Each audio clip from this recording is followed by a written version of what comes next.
My name is Jim Plitz. I am an attorney and a partner at the law firm of Morris Hall. All we do is estate planning. So we deal with wills and trusts and just getting people legally ready for one of the two inevitabilities in life. What are the two inevitabilities? Death and taxes. Death and taxes, exactly. And birth. Could happen. But we all know, and even tax, in 2018, even the taxes have gone way down. Not as many people are going to be paying taxes, and especially they're not going to be paying death taxes. Pretty much nobody will be paying death taxes unless your name is Bill Gates or Steve Jobs or Warren Buffett. So really, we're down to one inevitability, is death. And are we planned? Are we planned? So my job is to legally plan with a will or a trust, so we know that whatever you guys want to have happen, who's in charge, and then who gets your stuff is in a legal document, so when you're not here to let us know, we have something to rely on. And as we were talking in the pre-show, it's all about the conversation. And today we have Gail Rubin, the doyen of death, who's going to talk today on ethical wills. So this isn't what we would normally think of as a last will and testament. That is my job. An ethical will is more in line with that conversation. What are you leaving in terms of you, your legacy, your wisdom? So with that, I am going to turn the floor over to Gail Rubin. Thank you, Jim. To everything, there is a season, and a time for every purpose under heaven. Yes. Some of you may hear the refrain from the song, "Turn, turn, turn." Did that kind of resonate in your mind when you heard that? Yes, the Byrds, the American folk rock group The Byrds, made that a hit in 1965. But the song was actually written by Pete Seeger in the 1950s. And he actually didn't like the Byrds version, I understand. Actually, it was in the Bible long before him. Well, you're stealing my thunder, man. In fact, those words are thousands of years old from the book of Ecclesiastes. And it was the beginning of chapter 3 of the book of Ecclesiastes. Ecclesiastes is an amazing way for us to consider our life and our death, and a starting point for our ethical wills. What is an ethical will? So, you did ask that question. In days of yore, when people did their last will and testament, the will part is what Jim took care of, the dissemination of your property. The testament is your ethical will, where you testify as to what you found in this lifetime to be good and true and worth passing along. There are synagogues that will have a program where the book of Ecclesiastes is studied and ethical wills are written. However, you have to be at least 50 years old to participate in the program, because it's considered you're not an elder of the congregation until you turn 50, and then maybe you've got some life wisdom to share with people. Nobody here is 50. You're way past 50. Way past. So what they would do in this program at synagogues is spend a few weeks reading the book of Ecclesiastes, which is not a huge book. It's only got 12 chapters, but it has a wealth of wisdom contained in it. And after reading and discussing Ecclesiastes, these individuals would write their ethical wills and actually read them aloud at a special Sabbath service around the holiday of Sukkot, which is the harvest festival. So when traditionally we were harvesting the grains and the fruits of our labor, this is also an opportunity in our modern day and age when maybe we're not toiling in the garden out under the sun as much as our ancestors were, but we can harvest the fruits of our wisdom and present them to our loved ones in the congregation. How do you spell Ecclesiastes? Oh, slowly. E-C-C, A little louder. E-C-C, L-E, S as in Sam, I-A, S as in Sam, T as in Tom, E-S as in Sam. Thank you. So Ecclesiastes was written by King Solomon in his later years. And reading Ecclesiastes, you'll see a number of phrases that sound very familiar. The sun also rises. Ah, Eat, drink, and be merry. And other phrases such as, there is nothing new under the sun. Now, I recently went to the National Speakers Association convention. I am a professional speaker, and as often happens when I travel, I have sleepless nights in the hotel. And what do I do on this particular trip? But I open the drawer in the nightstand and find the Gideon's Bible. I've had this from a previous trip, but they do encourage you to take these home and, benefit from their wisdom. And I read the book of Ecclesiastes. And I was struck by these recurring themes of 3 phrases. The first one being toiling under the sun, that our lives are full of toil and work under the sun. And I happened to meet a rabbi the next day at a reception, and this was definitely a religious rabbi. He had the yarmulke on, a skull cap, and the really religious folks have fringes sticking out from under their shirts. It's called tzitzit. It's meant to remind us to be doing the 613 mitzvot in the Bible.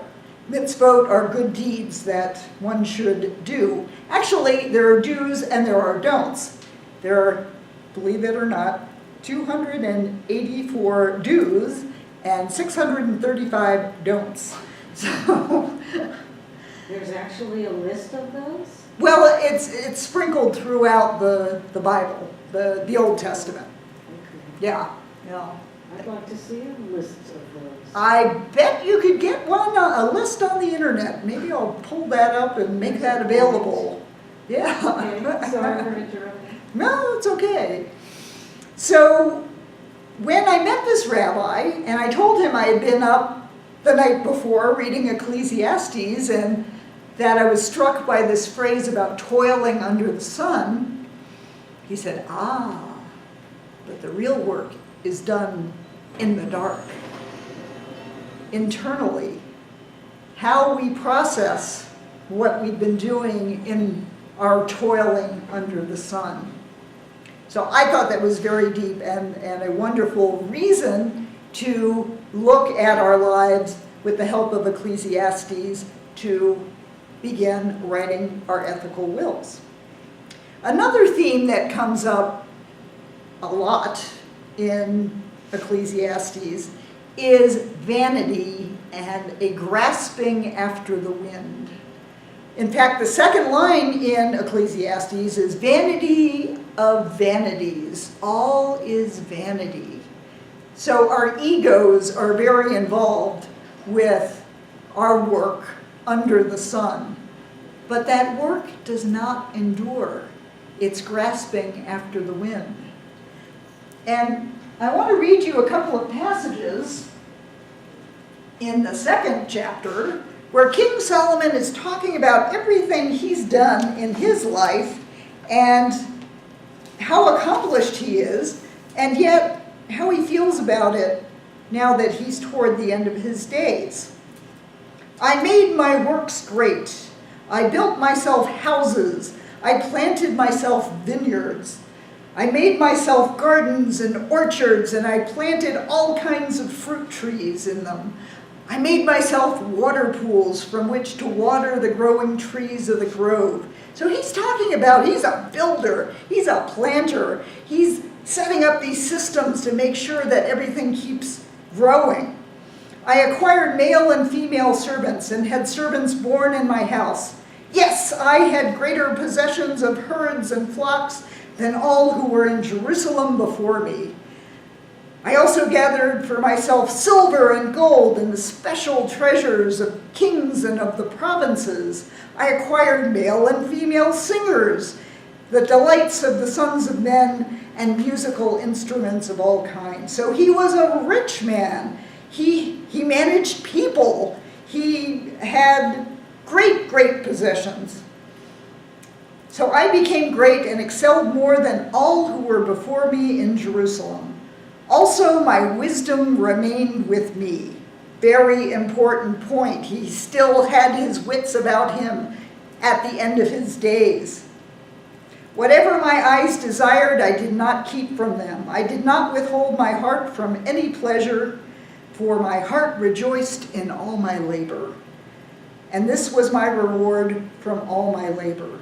So he enjoyed his life. He spent his money.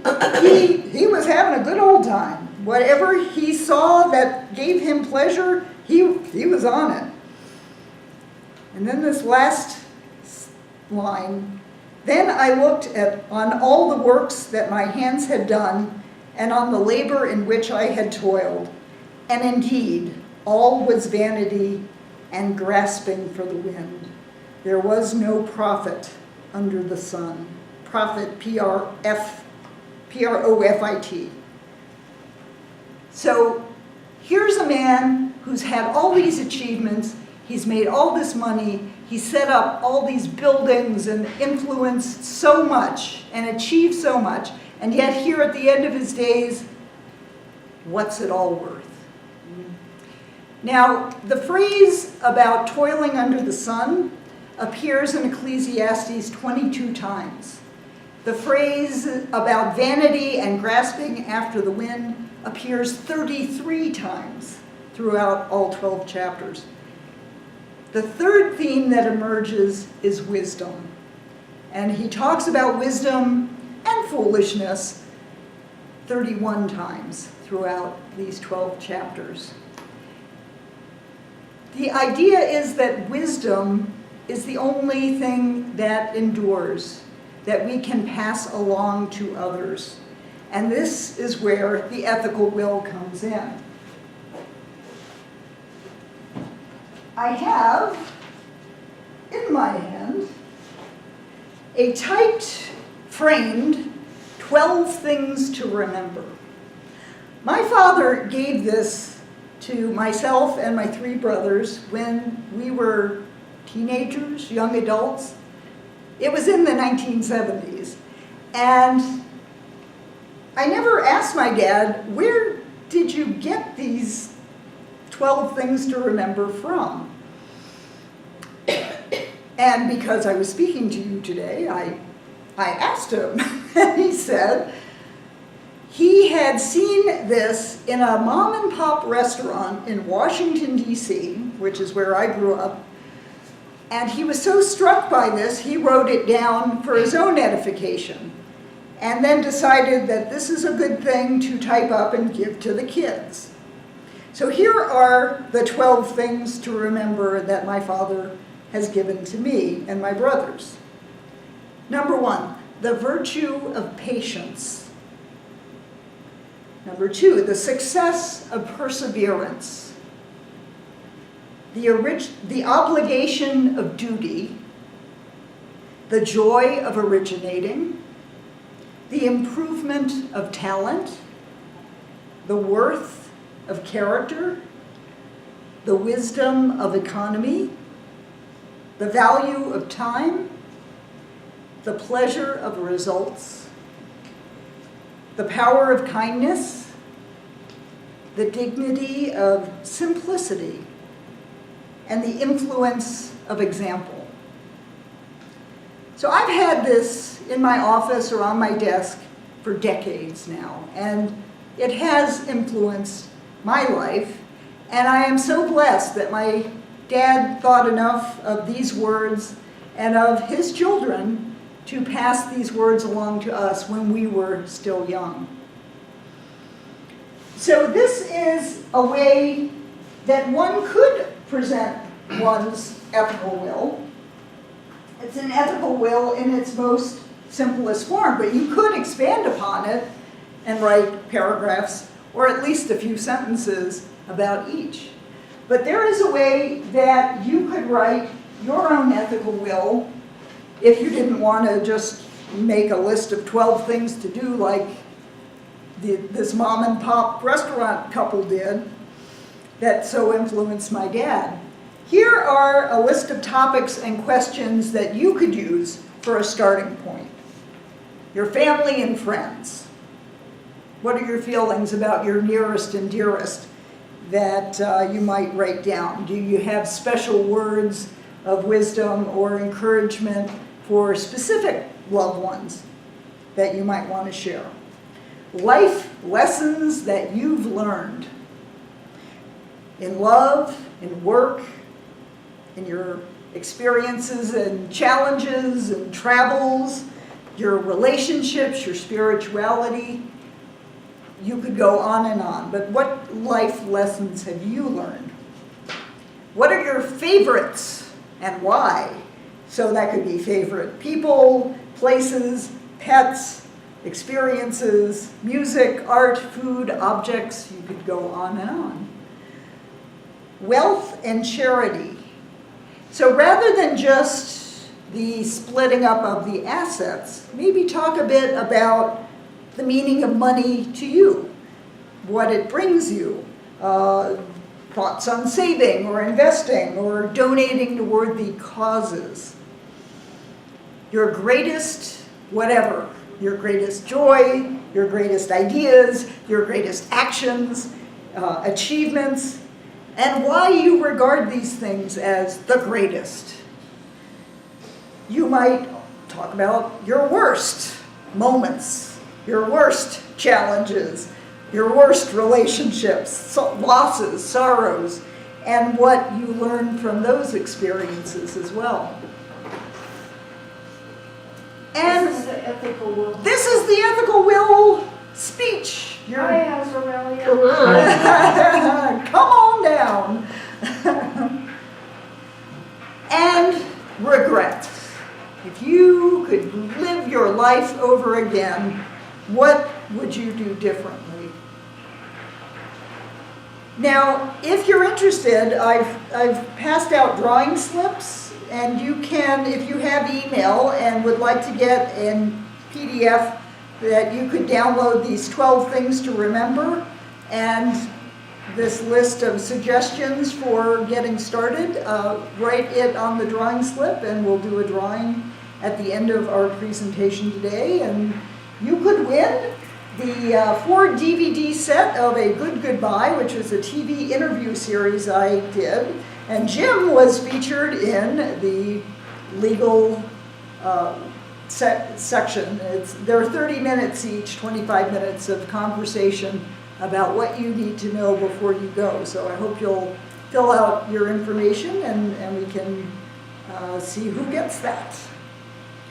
So another idea for you to consider to use for an ethical will is that it could be read at your funeral or memorial service. That this is one way you could be dispensing your wisdom by writing out your thoughts and giving your ethical will to a loved one to hold on to for whenever that day comes. Or if you really want to get creative, you could do a video. I mean, many of our smartphones have lovely built-in cameras, and you could record yourself speaking into the camera, sharing your words of wisdom, either reading your ethical will or just talk into the camera. And who knows, it might go viral on YouTube. So to everything there is a season and a time for every purpose under heaven. There's a time to be born and a time to die, and there's nothing new under the sun. But while we're here, let's eat, drink, and be merry, and make the most of our days toiling under the sun. But take some time while we're still here to look within and process that work in the dark that helps us harvest the wisdom that we learn as we live our lives. And write your ethical will while you still can, and share your wisdom with the world.